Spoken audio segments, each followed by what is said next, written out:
एक अमीर इंसान था। उसने समुद्र में अकेले घूमने के लिए एक नाव बनवाई। छुट्टी के दिन वह नाव लेकर समुद्र की सैर करने निकला। आधे समुद्र तक पहुंचा ही था कि अचानक एक जोरदार तूफान आया। उसकी नाव पूरी तरह से तहस नहस हो गई, लेकिन वह लाइफ जैकेट की मदद से समुद्र में कूद गया। जब तूफान शांत हुआ तब वह तैरता तैरता एक टापू पर पहुंचा, लेकिन वहां भी कोई नहीं था। टापू के चारों ओर समुद्र के अलावा कुछ भी नजर नहीं आ रहा था। उस आदमी ने सोचा कि जब मैंने पूरी जिंदगी में किसी का भी बुरा नहीं किया तो मेरे साथ ऐसा क्यों हुआ। उस इंसान को लगा कि ईश्वर ने मौत से बचाया है तो आगे का रास्ता भी वही बताएगा। धीरे धीरे वह वहां पर उगे झाड़ फल पत्ते खाकर अपने दिन बिताने लगा। अब धीरे धीरे उसकी आस टूटने लगी। ईश्वर पर से उसका यकीन उठने लगा। फिर उसने सोचा कि पूरी जिंदगी यही इस टापू पर ही बितानी है तो क्यों न एक झोंपड़ी बना लूं।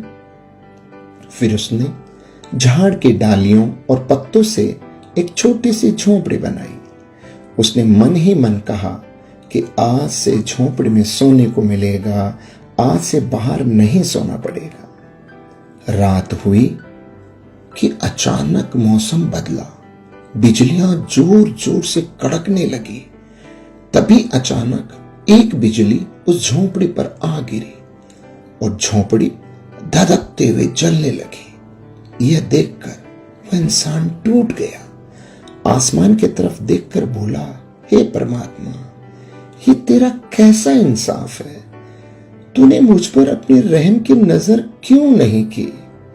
फिर वह इंसान हताश होकर सर पर हाथ रखकर रो रहा था कि अचानक एक नाव टापू के पास आई। नाव से उतरकर दो आदमी बाहर आए और बोले कि हम तुम्हें बचाने आए हैं।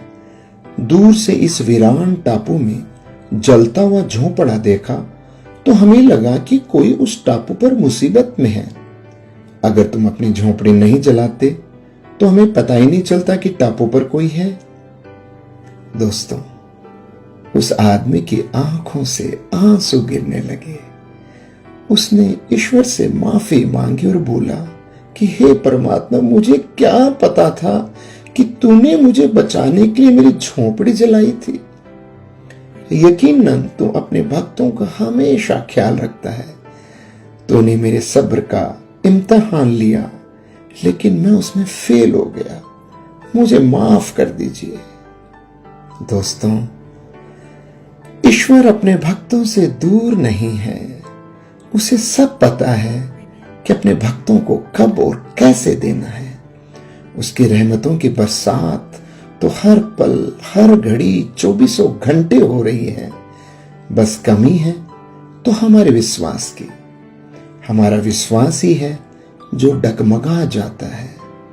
जब एक सांसारिक पिता ही अपने बच्चे को दुख तकलीफों में नहीं देख सकता तो जिस पिता ने इस सृष्टि की रचना की है वो भला कैसे अपने बच्चों को बीच मझधार में छोड़ सकता है।